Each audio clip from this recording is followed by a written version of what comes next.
Lakers, manggugulat nga raw sa season ito. Jordan Clarkson, nasa daan na. James Wiseman, patuloy ang kamalasan. At Warriors, delikado kung sakaling mangyayari ang sinabi nitong ni Steve Kerr. Draymond Green, nag-improve. Ngunit bago ang lahat, kung gusto nyo ng matibay na running shoes, New Adidas Fashion, mabibili lamang sa halagang 1,299. I-click lamang ang link sa comment section or bisitahin lamang ang tiffin.com for more high quality shoes. Noong araw ng Martes, itong si Mita World Peace or kilala noon bilang isang road artist ay nag-held sa kanyang inaugural charity golf event na tinawag na World Peace Classic. Siya ay kumuha ng iilang oras sa panahong ito at nagsalita sa event kasama ang silver screen at roll regarding sa lahat ng bagay sa Los Angeles Lakers. Marahil hindi na isang sorpresa na itong si Mita World Peace ay mayroong iilang interesting na takeaways. Sa panahong tinalakay nga nito ang team's potential para may panalo ang titulo na para kay Ron Artest sa taong ito nga raw mga kaibigan. Para sa kanya, kung sakaling sila ay healthy, sila nga raw ay aakyat at sosorpresahin ang lahat ng tao. Gaya na lamang sa nangyari noon sa New York Knicks na kung saan sila ay naging 8th seed noong 1999 NBA playoff. Ngunit sila ay nagtungo sa finals ayon kay World Peace. Ito nga raw ay nakadepende. Ngunit para sa kanyang nakikita, ito na nga raw ngayon ay isang mahusay na team. Kung sakaling sila ay magkakaisa, ito ay napakahirap. Ang mga tao ay hindi alam mga kaibigan kung gaano nga ba kalakas ngayon ang Lakers. At marahil alam rin ng karamihan na kung sakaling sila ay magkakaisa, sila ay mas magiging mahusay. Kaya ito nga raw para kay World Peace ay isang interesadong bagay. Ang good news para sa Lakers ngayon, nasa 75% pa lamang sila sa season at meron pa silang maraming panahong natitira para gawin ang mga potential trades na kung saan mas mapapa-improve nga nila ang team. At speaking of mapapa-improve ang team, ang Los Angeles Lakers sa ngayon ay malapit ang minomonitor ngayon ang Utah Jazz mga kaibigan mula sa usap-usapan sa potential fire sale ng Salt Lake City. Ang Lakers ay kasalukuyan nga ngayong in-evaluate ang kanilang pangangailangan at nanatiling nakaabang sa mga iilang kupunan. Kabilang na nga rin dito ang Utah Jazz, kasama na nga rin dito ang pag-asa na makakuha sila ng mga useful rotation players. Ang Jazz sa ngayon ay nahanap nga nila ang sarili mula sa labas ng playoff contention. Ang mga usap-usapan ay tumaas patungkol sa mga tiyak naman na laro na potensyal nga silang makakapagsuot ng magkaibang uniforme sa pagtatapos ng season. Ang mga notable na pangalan ay ang mga tulad na lamang nitong ni Lauri Markkanen, Jordan Clarkson, Colin Sexton at Kelly Olynyk na pwedeng malipat sa puntong ito. Anong masasabi niyo mga kaibigan? Kabilang banda naman, ang istorya ay napakalayo na para isulat sa former Golden State Center na si James Wiseman. Gayon pa rin, tanging 22 years old pa lamang at napakarami pang labang lalaruin sa NBA sa season ito. Ngunit ang balitang lumabas sa araw na ito ay hindi pa rin inaasahan, tulad na lamang sa kanyang kapanahonang nangyari noon kasama ang Dubs bilang naging second overall pick sa 7-footer noong 2020 NBA Draft. Dahil sa ngayon, ang Detroit Pistons mga kaibigan ay hindi nag-reach ng agreement para sa rookie extension sa big man.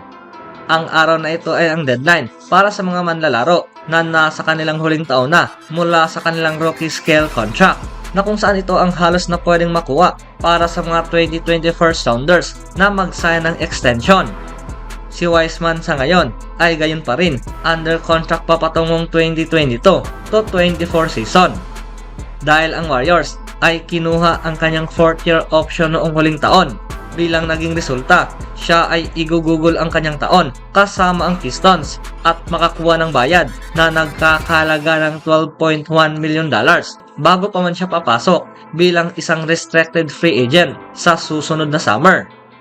Siya ang naging isa sa 6 lottery picks mga kaibigan mula noong 2020 draft na siyang pumasok sa final year sa kanyang rookie contract na walang extension.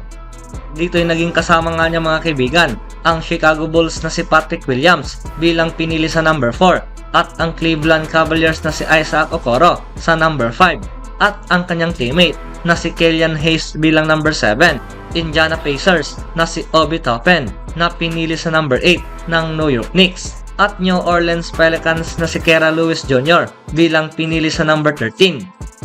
Ang hindi pagpirma ng rookie extension nitong ni Wiseman ay natitiyak na isang sinyalis mga kaibigan kung paano nga ba nagtungo ang mga bagay para sa kanya na kung saan ito ay downfall para kay Wiseman simula pa man noon sa kanyang draft day.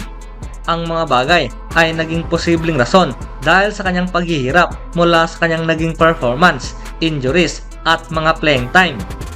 Ngunit hindi naman ito nangangahulugan na ang Pistons mga kaibigan ay susuko na dito sa kanya gaya na lamang dito sa Warriors at dito kay Klay Thompson na siyang kasalukuyang pinag-aaralan pa nga ngayon ang mga bagay. Dahil minsan, ang isa sa pinakamahusay na pagpipilian ay ang maghintay hanggang sa free agency. Ang Pistons ay kitang-kita na gusto nilang tapusin pa ang fall season mga kaibigan bago pa man nila ma-evaluate ang parehong on-court play at ang kanyang kalusugan bago pa man nila gagawin ang desisyon para sa kanilang investment dito kay James Wiseman. Anong masasabi niyo mga kaibigan sa nangyayari ngayon kay James Wiseman? Sa sumunod na balita naman, ito ay madali lamang tanggapin ang pagkatalo bilang isang head coach at bilang isang kupunan kung sakaling hindi mo ramdam mga kaibigan ang iyong paglalaro. Ito ang sinabi nitong ni Steve Kerr. Ang laban sa Sacramento, ibinigay nga raw nila ito sa kanila at ang laban naman kontra sa Clippers ay magkaiba ngunit pareho ang naging resulta. Ngunit sa kanyang nakikita, ang team ay nag-improve pa rin dahil nakita nga raw nila ang mga manlalaro mula sa bench na nagkaroon ng great energy. Nakita nila itong si Klay Thompson, Draymond Green na naglalaro sa pamamaraan kung paano nga ba sila naglalaro. At sila nga raw ay naging konektado laban sa Los Angeles Clippers. Patuloy pa nitong ni Kerr, meron pa nga raw silang 60 games na natitira at siya ay inaasahan na ang kanyang mga players ay magiging konektado at ma-energize. Maging mapapangalagaan nga raw nila ang bola at hindi makakapag-commit ng maraming foul. Kung sakaling magagawa nga raw nila ito, then sila nga raw ay mas magiging mahusay na kupunan. Si Draymond Green ay na-miss ang game winner noong linggo. Ngunit kung titignan sa stats, siya ay nag-improve mga kaibigan at nagkaroon ng 8 out of 15 mula sa 3-point range. Kasama ang kalahati doon na nagmula pa sa first quarter.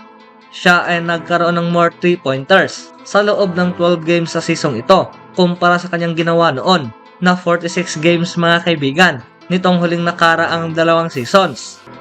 Na para kay Green, nakikita rin naman nga raw niya ngayon na ang kupunan ay nasa tamang direksyon. Ang tanging gawin na lamang nila, ang tanging dapat gawin na lamang nila ay hanapin kung paano nga ba may panalo ang mga laban. I think we're headed in the right direction.